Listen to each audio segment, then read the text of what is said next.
Absolute pleasure to welcome Brice Rea to help us take things quite literally back to the beginning of the River Dee. And just by way of background, Brice has been with Aberdeen University since 2004 and is Professor of Geography and Environment at the School of Geosciences.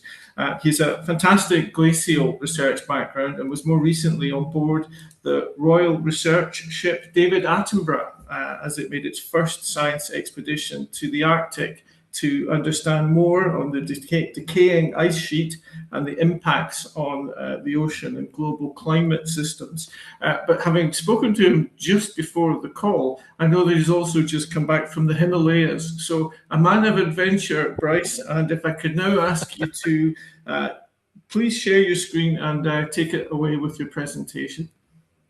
Okay, thanks, David. I shall share now.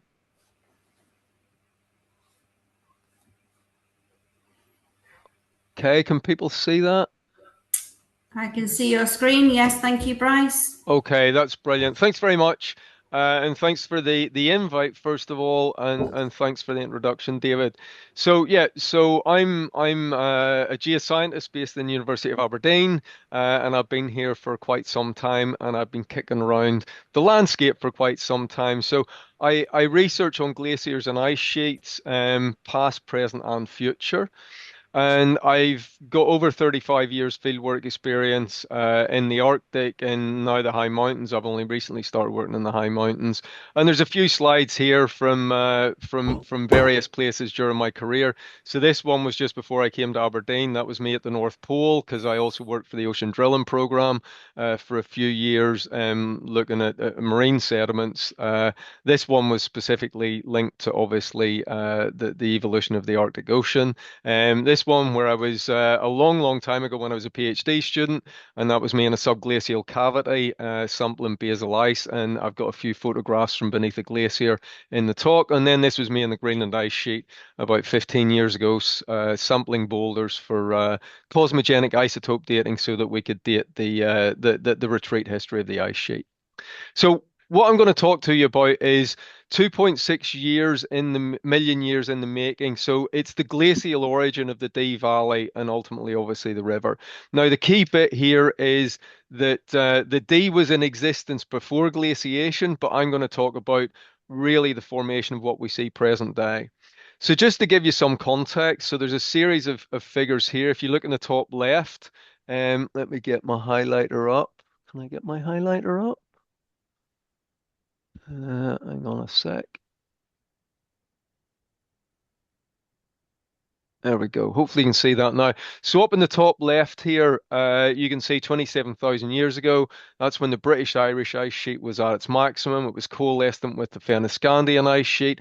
And you could walk across grounded terrestrial ice from southwest Ireland all the way up into the Arctic Ocean to the edge of Svalbard, and you could have then walked onto a large ice shelf that covered the whole central Arctic Ocean.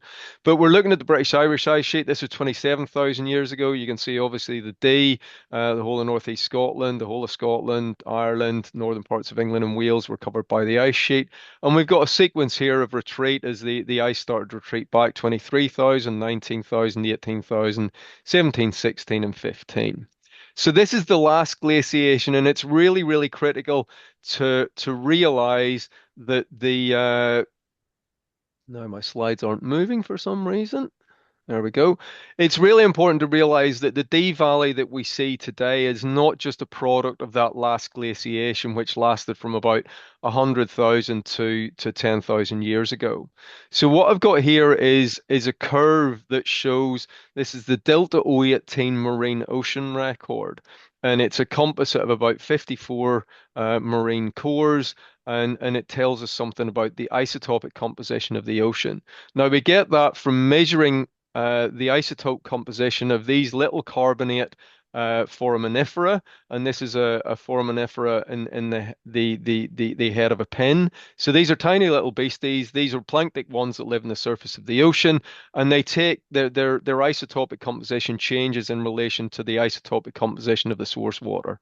All you really need to know is every time the blue curve is up, So it's got a lower delta 18 value. That means we have less ice sheets on the surface of the Earth.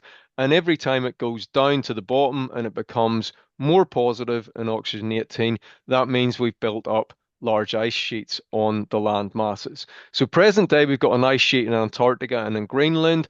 During full glacials, you've obviously seen in the previous slide, the Britain and Ireland is much covered.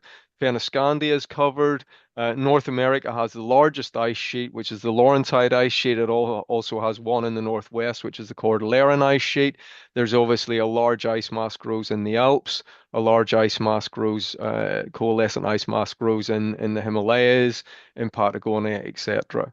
So this tells us that we had lots of ice when it's down here, and we have an interglacial up here. And the key bit here is you can see that there's a whole series of glacial interglacials through the last 2.5 million odd years, which is the Pleistocene or the Quaternary. And every time we have a glacial, we will have erosion and we'll have modification of the Dee Valley. So it's not about the last ice sheet, it's about a whole series of glaciations over time. So some basics about ice sheets and how they operate in glaciers. So we have an accumulation area, which is where we accumulate snow and ice, and that's in the higher parts of the glacier or the ice sheet. When that gets thick enough, and sorry, we have an ablation area then down here where we melt the snow and ice. And this is called the equilibrium line altitude. I could tell you something much more about that because that's really useful for climate, but that's not the subject of the talk. So once ice gets thick enough, it will flow, it will deform under its own self-weight. And we can see beautiful evidence of this. This is an image from the Mer de Glace, and you can see these beautiful bands. These are called wave ogives or Forbes bands, named after a famous Scottish glaciologist from the 1800s. And these show us that the ice is flowing faster in the center. We've got more friction at the side, so it goes slower here, and the ice is thicker here, so the ice flows faster. So ice will deform under its own self-weight. But for what we're really caring about, the evolution of the Dee Valley, when ice gets thick enough, the bottom of the glacier reaches what's called the pressure melting point. And this is really important for erosion. I'll come on to that.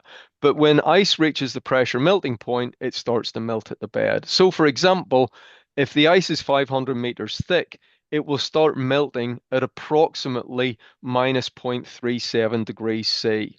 So that may not sound a lot, but it's really important for ice dynamics. So the ice surface can be frozen and not melting, but it will be melting at the bed even though it's sub-zero. So key bit then is we have cold-based ice. So ice is not at the pressure melting point, and it will be frozen to the bed. And when ice is cold-based, it protects the landscape. It doesn't erode, and it doesn't change the landscape. And we see evidence of that at higher elevations in the Dee catchment, so up in the Cairngorms. So at higher elevations, also at higher latitudes, and where ice is thinner, we don't get ice at the pressure melting point. It can exist over the landscape, but it protects it. Where we have thicker ice and faster moving ice, it reaches the pressure melting point, and at this point, it starts to slide across the bed and it starts to erode the landscape. And this is the key bit. This is when we start to erode and modify and change what was a pre-glacial landscape, so before the Quaternary, into the landscape that we see present day. So this is something close to my heart. I did my PhD on glacier erosion processes a very, very long time ago. And some of this may be familiar to you from long time ago in A levels and hires and those kinds of things. So some of you may recognize this landform. This is called the Roche-Moutonnet, and we have ice flow direction from left to right as you look at it. And this basically, what goes on here describes the main erosion processes that take place beneath glaciers. There's also some dissolution, but that's very minor in comparison to the mechanical erosion. And there's also erosion by the proglacial rivers, but again, that's minor in comparison to the mechanical erosion that takes place, and we can highlight using a Roche-Moutonnet. So there's two bits. The first bit is called quarrying, which is fracture of solid bedrock and plucking. So sometimes the ice will fracture the bedrock and then remove it. Sometimes it will exploit pre-existing joints that are in the bedrock, and then it will just have to pluck material. So quarrying is focused in the lee side of Roche-Moutonnet, and there's a paper from about 30 years ago about giant Roche-Moutonnet up near Ballater. So you can see these things, and there is one location in Scotland where you can drive past up off the main road to Aviemore, and there are actually a signpost that highlights Roche-Moutonnet, and you can go see them there.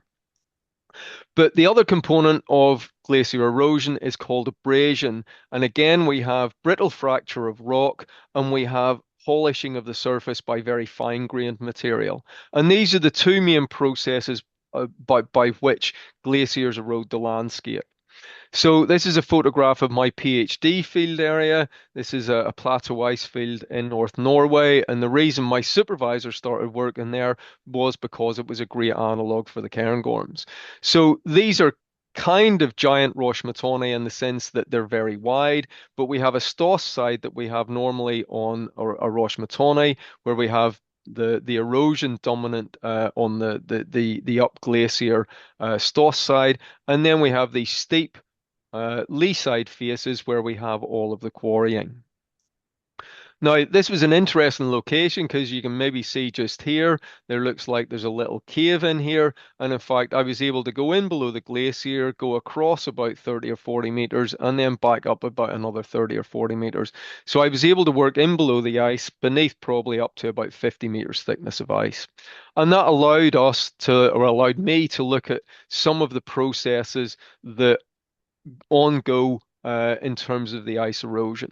So we're now looking into the lee side face of a Roche-Moutonnet. This is the ice coming out over towards me. So the ice flow is out of the picture towards me taking the photograph. And you can see here there is a nice block of rock has been removed. This is mostly joint controlled. It looks like there are a few fractures in the rock that are imposed by the weight of the overlying ice. And you can see this is the block that was sitting up in here.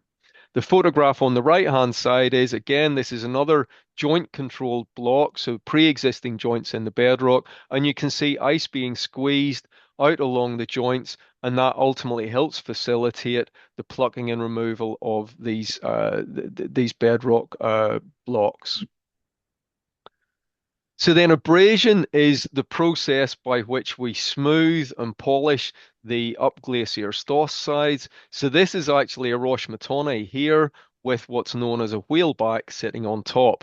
Whalebacks are abraded and smooth on both the stoss side and the lee side. The ice flow here is from right to left as you look at it, and this is a plucked lee side face here. And it's the action of rocks embedded in the base of the ice. This is the ice sheet, the Greenland ice sheet in this instance, sliding over the bedrock, and they basically generate these things, which are called striations. Not many people have them, but this is my favorite striae. This is from my field site of my PhD in North Norway, and this is one of the biggest striae I've ever found. It's nearly 2 meters long, 12.5 centimeters wide, and 2.5 centimeters deep. But we also generate striae that are very, very small. And also, when we get fine-grained particles in the base of the glacier, it polishes the bedrock to a high sheen. And again, you can see the beautiful shiny bedrock here. This has been created by the action of ice flowing over the top of it. And that fine-grained material, for any people who've been to Iceland or Scandinavia or the Alps or any of the big mountains, typically glacial rivers have this bluey grey color, and that's because of all the fine-grained sediment that's used ultimately to polish the bedrock, that fine-grained sediment in suspension in meltwater. So those are the erosion processes. And then how does that translate into the landscape that we see present day up in the headwaters and in the main valley? So this is from a paper I wrote a very long time ago in the Scottish Geographical Journal, and this was about the Cairngorm Plateau. And the Cairngorms, before the Quaternary of the Pleistocene, so before 2.5 million years ago, it was a fluvial landscape. And again, you may remember from your hires that we would have had classic fluvial landscapes with interlocking spurs. Once the climate cooled and we formed the first ice sheets, the high ground of the Cairngorm Plateau would have hosted ice fields, as it has then subsequently throughout the whole Quaternary. And the early ice sheet or the early ice fields coalesced, and outlet glaciers would quickly have modified those V-shaped valleys into the classic U-shaped or parabolic shaped glacial valleys that we see present day. So the first few glaciations, we would have started to change the landscape very significantly. At full ice sheet scale, which we have on the top right here, the ice sheet surface controls the direction of ice flow. And in those situations, we can create what are called through valleys. And this is an example where the ice sheet would submerge the landscape and the ice sheet surface will dictate the direction of ice flow. And we've got a great example of that in the Cairngorms. So if I go to the next slide, this may be familiar to many of you. So here is a beautiful Google Earth image of the Cairngorm Plateau. And this, of course, is the source of the River Dee. So the pools of Dee sit up here in the Lerrig Grew. And the Lerrig Grew is an example of a landscape of selective linear erosion. So the ice up here tends to be thin and cold based and protective. The ice in here is thicker. It reaches the pressure melting point and it erodes the landscape. This was forced by ice flow going from the south to north through the landscape, and it cut the Lerrig Grew, which is a through valley. You can also see here Devil's Point, beautiful truncated spur. So this is the remnant of a fluvial landscape that's been sheared off by the action of the ice. So up in the headwaters of the Dee, we see this juxtaposition of landscape protection and deep glacial incision and erosion. So cold-based ice protective, warm-based ice and erosive. And as we move down the valley, we'll have a predominance of warm-based ice in the valley, and we might have cold ice or slower moving ice and less erosion on the valley flanks. So all of you, I'm sure, are familiar with the valley, and everything I've talked about here is about the erosion of the landscape. It's the erosion and the incision into the bedrock. But the valley is dotted with many, many wonderful depositional landforms. And those are mostly fluviglacial. We don't have any really great drumlins in the Dee, and we have lots of wonderful fluviglacial material. There are some subglacial lineations, but not very many. So the real dominance of the depositional landforms in the Dee Valley are all from the last deglaciation. It's all on lithified sediments. There's a paper recently published in Quaternary International by someone based in the School of Geosciences here in Aberdeen, Simon Allerton, looking at the whole sequence of river terraces up the length of the Dee as far as Ballater. And that paper is really, really nice, and it links into the prehistoric archaeology. And you can see here basically there's a whole series of river terraces. The higher terraces are the oldest ones, and then as the ice retreated back and the river incised and goes lower and lower, you have a whole series of different river terraces.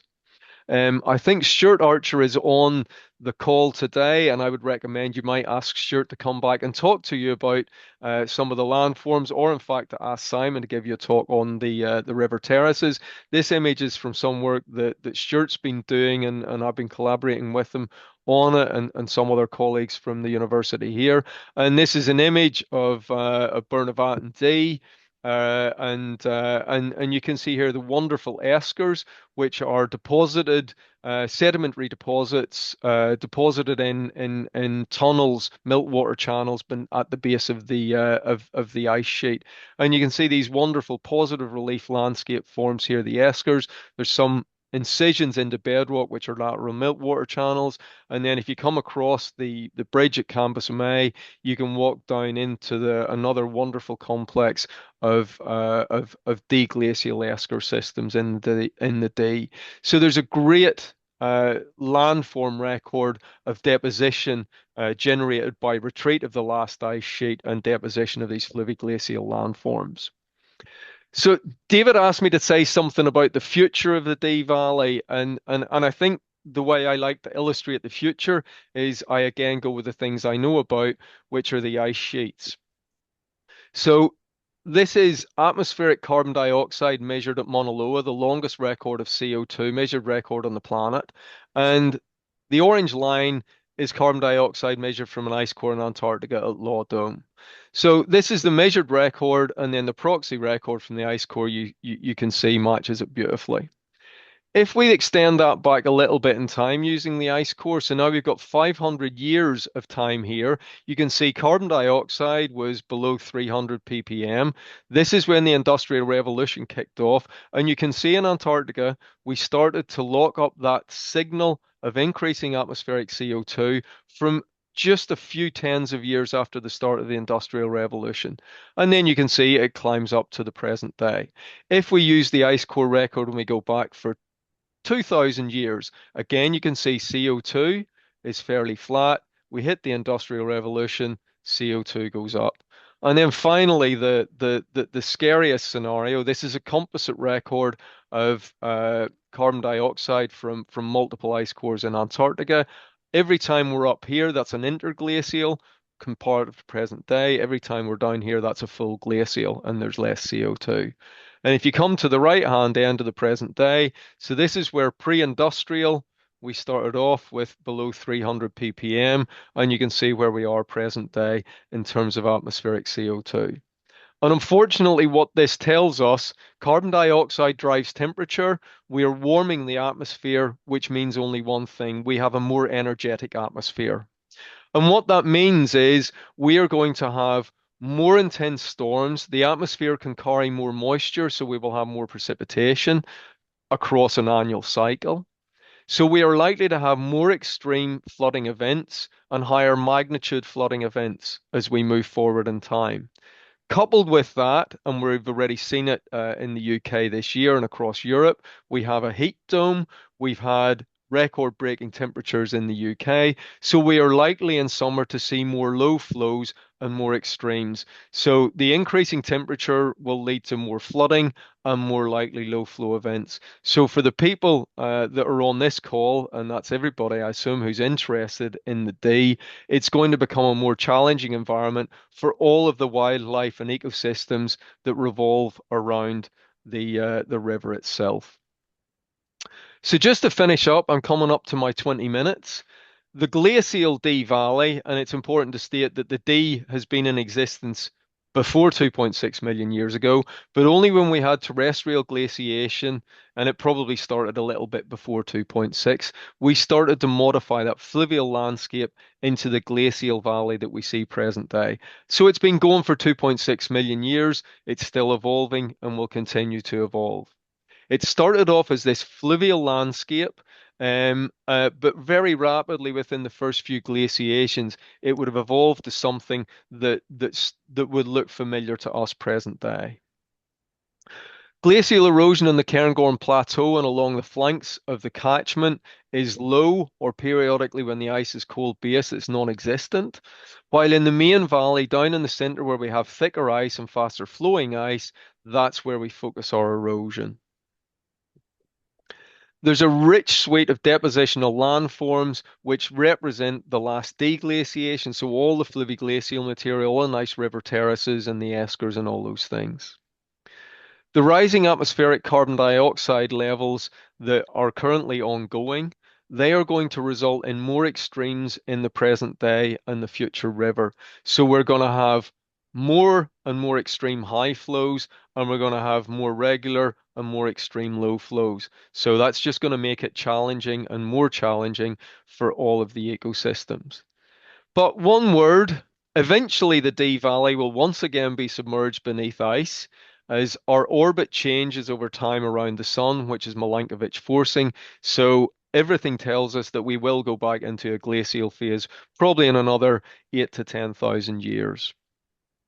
And then very finally, and this is a plug for our postgraduate courses that we run in the university, or sorry, in the school. If you'd like to know more about your land surrounding the Dee or the river itself, And we've lots of postgraduate students doing geophysics, doing GIS, geospatial stuff, and they have to do dissertation projects. And having access to land or river is a good starting point. They can tell you potentially something about the subsurface. They can generate high resolution digital elevation models of the river and the riverbanks. And we have surface vehicles that can give you bathymetry of the river, etc. So if anybody's interested, you can let me know and I'll put you in contact with the postgraduate course coordinators, and they can hopefully give you some access to potentially a student that might get access to your land or the river. Okay, I'm slightly over time, so I'm going to shut up and stop there. Thanks very much indeed, Brice. That's really good. I'm glad to hear that we're not at immediate risk of going back into an ice age. Not yet. No, definitely not. Okay, so I'm just going to say we don't have any questions yet into the chat box. So if anybody has got anything, they can unmute and they can talk out loud for a question if they want to. We've got one here from Paul Gibb, actually. So Paul Gibb is asking, what drives the reduction in CO2 that has in the past moved the Dee from intraglacial to glacial? Okay, so CO2 gets drawn down because, as I showed in the oxygen isotope record from the marine oxygen isotope cores, as we drop global sea level, and I'm sure some will be familiar, we expose lots of the continental shelf around the planet. So, for example, many of you have probably heard of Doggerland. So Doggerland is in the North Sea, and as the British-Irish ice sheet retreated back and the Fennoscandian ice sheet retreated back, global sea level was still low, and much of the North Sea was a terrestrial landmass. So that clearly can grow vegetation, and if it grows vegetation, it sequesters carbon out of the atmosphere. Same thing if you look at the continental shelf around the Arctic Ocean, although there our growth is a little bit less. But also if you go down to Southeast Asia, there's large areas of continental shelf that get exposed, which again can grow vegetation and uptake carbon. There's also some stuff gets locked up in the ice itself, but we have a change in the ecosystems. We also have what's called the carbon, the oceanic carbon pump. So we put more dust into the atmosphere during glacials that fertilizes the ocean, which productivity is quite often limited by the amount of iron in the ocean. And again, we can draw down carbon dioxide by increasing the productivity of the global ocean. I think that hopefully answers that. Thank you. We've got another question from Donald Brown, and Donald is asking, he's saying, thank you, Brice, for the presentation. How do you see erosion, silting and scouring in the Dee catchment going forward as the CO2 levels increase? So the CO2 is going to drive the fluvial activity. So we're going to have more frequent and higher magnitude flood events. So the Dee, especially if you go anywhere along the Dee, much of the river, especially in the higher part of the catchment, is armored by boulders. But we've seen in some of the big floods the amount of sort of cobble-sized boulders, cobble-sized class, so things that are 20, 30 centimeters. We have flows high enough in the main channel to move those things, and we can obviously scour and move lots and lots of the finer grain sediment. So the simple deal is, as we increase the magnitude and frequency of those high flood events, we are going to increase the mobility of the sediments in the river system. So it's likely to increase, and we may see more erosion in areas. We certainly are likely to see more major flooding events and potentially implications for structures over the river and around the edges of the river. Thank you.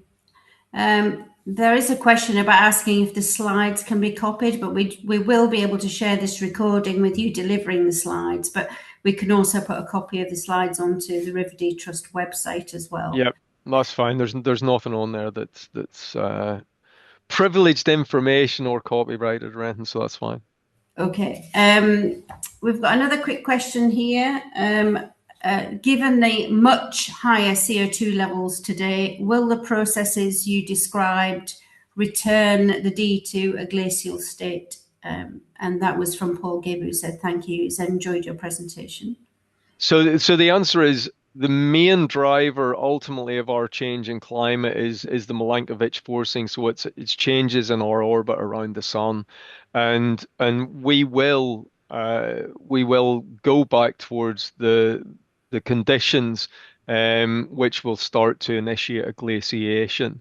One hopes that the carbon dioxide levels are addressed by the governments around the world so that we don't exceed 2 or 3 degrees C warming.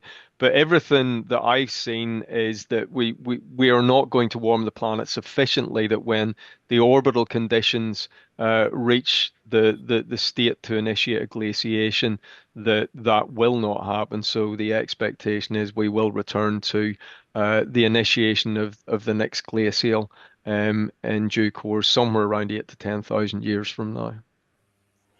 Okay, thank you. We've got another interesting question here, probably links really well with the last one. So Jamie Burst Stewart is asking, it's a two-part question for you, Brice. In your opinion, is there likely to be any change to the Gulf Stream due to the salinity imbalance? And if so, will the shift change the future of the Dee Valley, in your view? So there is and has been for quite some time concern about what's going to happen to the Atlantic meridional overturning circulation, which is the North Atlantic drift.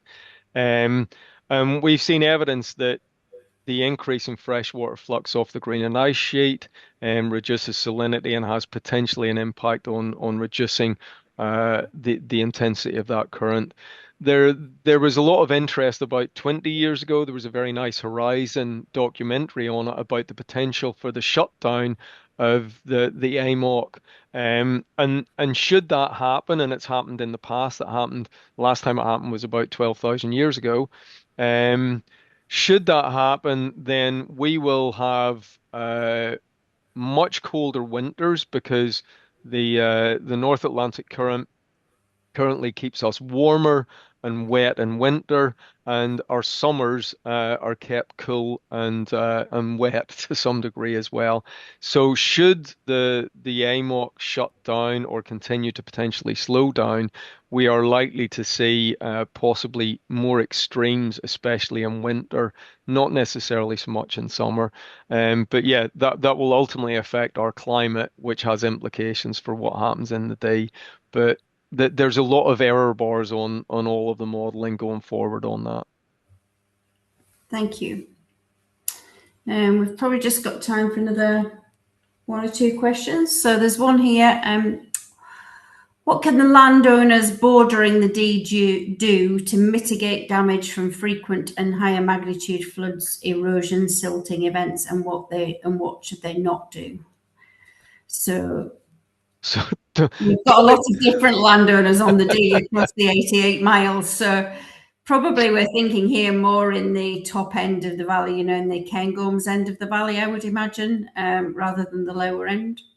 So again, I'm assuming lots of this comes under SEPA regulation, but the reality is if people extract sediment from the river, that will ultimately increase its erosive capacity, at least locally. We know that putting in armored defenses along coastlines and in rivers, that may protect one area, but quite simply what it will do is transfer the energy either along shore if it's on a beach or down the river if it's in a river. So the key bit is let the system act naturally ultimately, and we all know the evidence now and the advantages. We know why rivers have floodplains. Unfortunately, we've built lots of houses on floodplains, but we ultimately need to let the river do what it naturally does, and that I think is the best way to mitigate the worst scenarios that might come to pass. I'm really pleased to hear that, actually, because I know a few of my colleagues are on here that are looking at restoration programs, which mean that we're restoring floodplains to allow the river to have its natural energy? So that is a really interesting question that was raised, and also something really topical for us as an organisation. So thank you very much. So I'm going to hand back over to David. I think he's got one question, and then I'm just going to pop a slide back on for David to a couple more things, and then I will put into the chat box the feedback link, if that's okay. In fact, I'll do that now before I forget. And then we'll just move on to the last part of what we're doing. Yeah. But Brice, firstly, very engaging, super presentation, and thanks so much for taking us back in time, but also giving us some messages going forward on the need for resilience in all sorts of different ways. I just wanted to ask you, it is a kind of two-parter actually. Firstly, just what inspired you to enter this field? And secondly, just can you possibly reflect just a little bit briefly on your most recent visit to the Arctic, and I would assume an international effort in terms of the survey vessel work? Yep.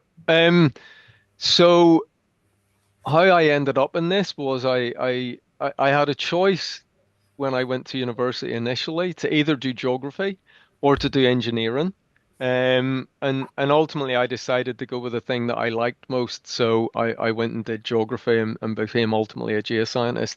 I went as an undergraduate to do my undergraduate dissertation in Norway, and worked on my first glacier, and I just fell in love with them. I used to come out of the hut every night and go and stand on the hill and look up at the glacier and sort of marvel at it. And that was when my life changed, and I've been doing it ever since. I've been very lucky to, and it's certainly rewarded me with many wonderful things. In terms of my most recent trip in the Arctic. So that was 2 years ago. I was supposed to be on the Sir David Attenborough, but helicopter issues meant I didn't actually make it to the ship. All my colleagues joined in Edinburgh, and it sailed from Edinburgh, or some joined in Iceland. I was supposed to be actually joining it via helicopter from Greenland, because I had a wedding, family wedding to go to, but the helicopter had serious issues. I hung around for 2 weeks and eventually went home, and then the helicopter did pass through where I was staying. But there was very successful work undertaken by my colleagues, and there they were undertaking a combined project to reconstruct the deglaciation again of the ice sheet, and also looking at the proxies from the ocean and looking at the ice-ocean interactions, because that's the key thing for us in Greenland present day and what's going to happen likely in the future in Antarctica. It's understanding how the ocean and the ice sheets interact, because there are potential scenarios. You may have heard of the Doomsday Glacier in Antarctica, so Thwaites Glacier, but I've also done work in northeast Greenland on the northeast Greenland ice stream, and there are a few large glaciers in Greenland and in Antarctica that, should they retreat very rapidly and they go into over deepenings up glacier from the present ice margin, they can contribute potentially significant amounts of meters to global sea level in relatively short periods of time. So we're talking maybe 100 to 1,000 years, which in the timescales I work with, that's quite rapid. But the implications of that are quite huge. So yeah, that was my most recent trip to the Arctic. It was last summer when I was in Svalbard, again looking actually at ice ocean interactions and glacier dynamics. Hopefully that covers it. Absolutely, Brice, and your passion for the subject shines through. So thank you very much. And you can see from the comments already that we found this to be an absolutely fantastic presentation. So thank you very much for now. I'm just going to quickly put up just a trust-related slide, just to give you a sort of sense, really, of the ongoing work for us as we move forward in our future. And I won't go through each of these images point for point. I just want to give you a sense, of our overall activity. And, that includes working with partners, including the Dee District Salmon Fishery Board and the Atlantic Salmon Trust on our Save the Spring project. That's really making strides, including on the smolt to adult supplementation program. And that's very much about working with junior salmon, who are nurtured in captivity, they're then returned to their place of birth on the river, and we really believe giving them a real chance to breed in greater numbers. You will see a few young people in these slides. That's not a sort of surprise in any way for us here at the Trust. Our educational engagement sees us speak with and engage with thousands of children and young adults every year. So we take the story to them in terms of the river and its associated wildlife. And for many of these younger people, they're hearing about some of the stories of their local area for the first time. So we think it's very, very sort of worthwhile work. You'll see a picture actually just top right, which just illustrates one of our larger projects, the Garlogie Dam Removal Project, which has seen resulting benefits not only for endangered salmon populations, but actually it's created some biodiversity pluses for other species there, including bird life and otters. I would encourage everyone, if you've not seen it already, to have a look at the time-lapse video that exists for the Garlogie project. It's really quite fascinating. On that image as well, you'll get a sense of the volunteering activities that we do. We get some amazing support from the general public in terms of activities, including planting trees. We're now 500,000 and more and counting through planting 1 million trees, which is a considerable feat. And that particular project is really helping to shift the scale in terms of biodiversity gains, but also in terms of, again, assisting salmon populations by cooling waters on certain stretches of tributaries, etc. This is the season for invasive species. The nice warm weather is bringing out quite a number of plants like giant hogweed and other invasive species. So we have some great volunteers help us to remove these. And of course, doing that is a great benefit to both the wider public and of course to the actual native species as well. So again, important work. I would just like to flag we have a litter pick volunteering day coming up on Friday the 19th of June. That is in the afternoon. The morning session has now been fully subscribed. So look out for information and registration details for that on our social media feeds. I'd just like to say as well, there are many ways of supporting the River Dee Trust.